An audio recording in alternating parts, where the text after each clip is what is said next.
Good morning. It's great to see City Mental Health launch in India, and I would like to congratulate Poppy and her team on their vision and hard work. John, of course, is an old friend who has done more than almost anyone to make mental health an integral part of the global business agenda. Your work has never been more important. If you Google depression today, you get nearly 900 million hits. Anxiety gets 350 million, and that's just in English. This, I think, represents both a blessing and a curse. It's a curse because it represents so much suffering, but it's a blessing because it shows that more and more people feel they are able to reach out to find ways to heal. We are living through a time of extraordinary stress.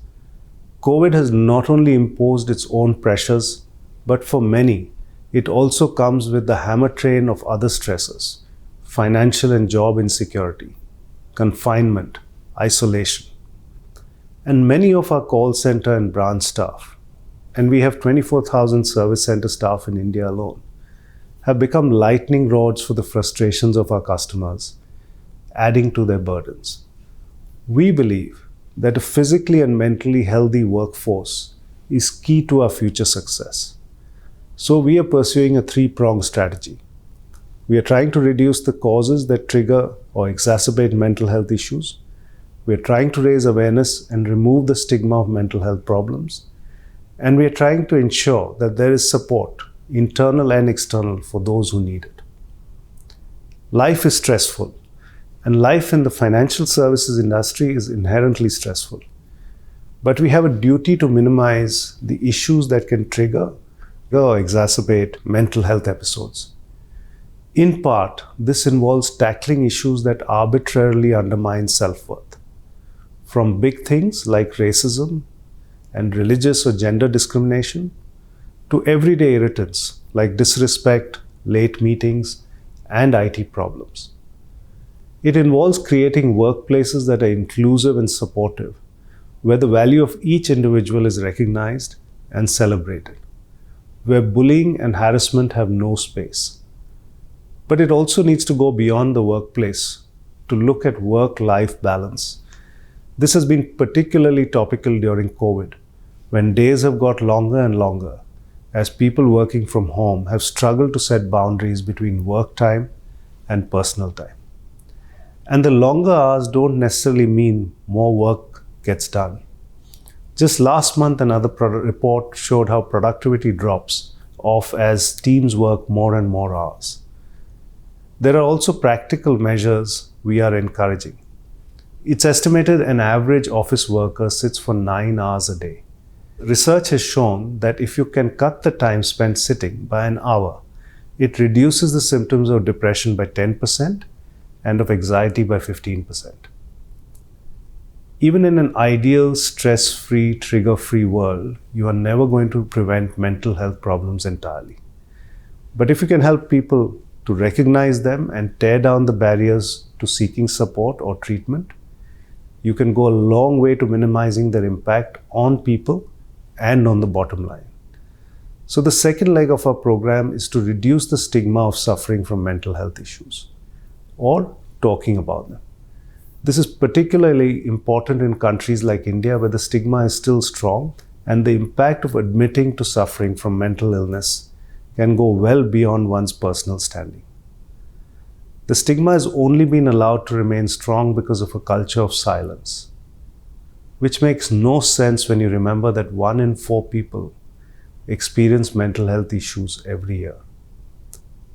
Anyone who has suffered from mental health problems will tell you how alone they feel, how there is no point in bringing it up because no one else will understand what they are going through, and how if they do mention it to someone, they will somehow be seen as weak. This creates its own circular toxic pathology. Our job as leaders is to create an environment where we can break the cycle of shame. Let people understand that this is normal and we experience the same challenges too. A place where everyone can be themselves without fear of being judged. That involves taking every opportunity to talk about mental health, exorcising the stigma and letting those suffering know that they aren't alone. Once you've removed the stigma, you've opened up the way to dealing with the issue. It's important to recognize that this is an illness and we aren't doctors, but we can help. We've set up a 24-hour helpline for colleagues and their families to seek professional counseling.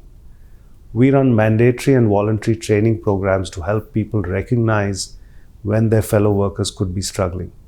And I'm glad to say that this voluntary course has been downloaded over 2,000 times in India. We've set up employee resource groups to help people help each other. How to recognize symptoms, how to offer assistance, how to talk to managers, how managers should talk to people. This doesn't work if it is a purely top-down initiative. We've provided proactive tools like Headspace to support people who do feel mentally healthy to stay that way. And we as leaders talk about it. We talk about work-life balance, we talk about managing stress, we talk about seeking assistance.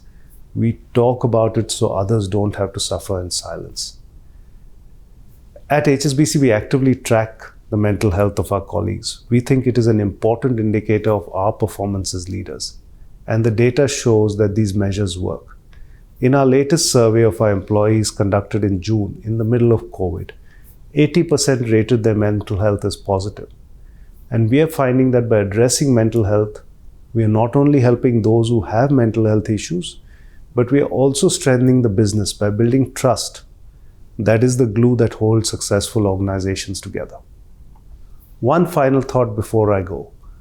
A lot of discussion around mental health seems to revolve around being a good company, in inverted commas, and it is about that. But it is about a lot more than that. It's about attracting and retaining the best talent. The best talent can choose where to work. Why would they work somewhere that doesn't care for their health? It's about boosting productivity, creating the space that workers need to do their best for the bottom line. And it's about innovation and creativity, giving people the confidence and time for blue sky thinking that ambitious companies need to take them to the next level. Necessity may be the mother of invention, but prolonged necessity, stress, is the mother of burnout. A good mental health regime is not a nice to have or a first world solution to a first world problem. It's a necessity for sustained business growth, particularly now.